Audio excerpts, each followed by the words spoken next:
Bonjour, c'est Pierre de Fighting Flow, j'espère que vous allez bien. Dans cette vidéo, nous allons parler un petit peu de la différence entre l'enseignement que l'on voit, l'enseignement du Tai Chi Chuan plutôt façon orientale, donc ce qu'on voit dans les pays asiatiques, donc comme la Chine, d'où le Tai Chi Chuan vient, donc comment il est enseigné là-bas. Le Tai Chi Chuan étant une forme de Kung Fu finalement, donc on va voir aussi le Kung Fu en général, comment il est enseigné là-bas par rapport à comment il est enseigné ici en Occident. Alors, c'est relativement différent, vous allez voir que les besoins ne sont pas les mêmes et les résultats ne sont pas les mêmes non plus.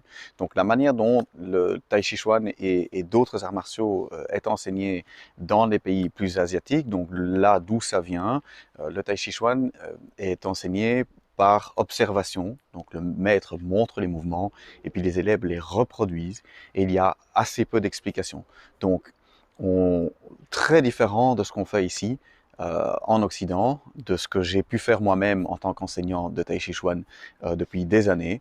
C'est comme ça aussi que j'ai appris à l'occidental, avec beaucoup d'explications par rapport à la manière dont c'est enseigné traditionnellement en Orient. Alors, qu'est-ce que ça donne comme différence? En Occident, on n'est pas capable, et malheureusement je l'ai constaté, et d'ailleurs c'est peut-être aussi pour ça que vous suivez mes vidéos plutôt que d'autres vidéos, on n'est pas capable de juste se mettre face à quelqu'un qui est en silence, qui va montrer des mouvements et que l'on va juste répéter.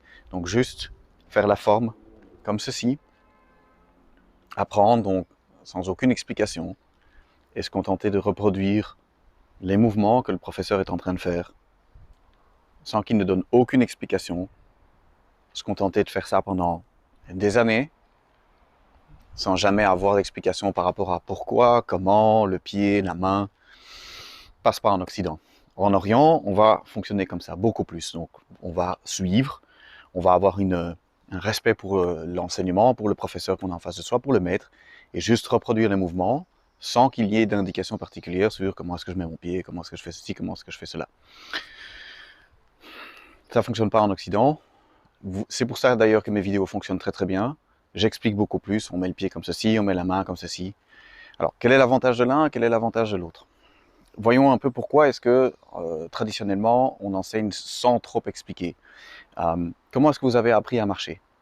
Comment est-ce qu'on apprend à un enfant à marcher? Est-ce qu'on lui dit, tu vas d'abord mettre tout ton poids d'un côté et puis tu vas balancer le poids vers l'avant, reculer la main en même temps pour compenser? Est-ce qu'on va lui dire, tu vas d'abord avancer avec le droit, parce que comme tu es droitier, c'est important, et puis ensuite tu vas ouvrir le pied droit et puis avancer avec le pied gauche? Donc en fait, non, c'est pas comme ça qu'on apprend. Quand on est petit, en tout cas, on apprend en observant et on reproduit. Ici, ça fonctionnera pas. Donc si je vous montre juste les mouvements comme ceci, je donne aucune explication, et d'ailleurs des vidéos de Tai Chi, il y en a pas mal, hein, avec ce genre d'approche, ça fonctionnera pas. Donc, on a appris à découper. C'est un avantage, parce que quelque part, alors les gens ont la patience de suivre les instructions, ont plus de repères, mais ce qui pose problème par rapport à cette manière de voir les choses, c'est que les élèves deviennent très désynchronisés. Pourquoi? Parce qu'ils approchent les mouvements avec les concepts mentaux et avec essayer de mémoriser. Là, je dois mettre ma main, là, je dois mettre mon pied, là, je dois mettre mon centre. Et donc, ça prend plus de temps pour les élèves qui suivent ce système, le système que j'utilise ici avec vous à travers les vidéos, pour retrouver de la fluidité dans les mouvements. C'est pas grave, il y a tout à fait moyen d'y arriver. Et je crois qu'il faut aussi faire avec la manière dont notre esprit est structuré en Occident. Donc voilà, on fonctionne comme ça, on utilise beaucoup plus le rationnel, on a besoin de comprendre, on a besoin d'avoir un sentiment de maîtrise sur ce qu'on reçoit comme enseignement. Sachez donc que la seule chose par rapport à cet enseignement, c'est qu'on a une tendance du coup à rester dans un contrôle très mental des mouvements, parce qu'on se souvient toujours qu'il faut mettre la main comme ça, il faut mettre le pied comme ça, il y a une explication là derrière. Donc voilà, les deux approches sont très très bien.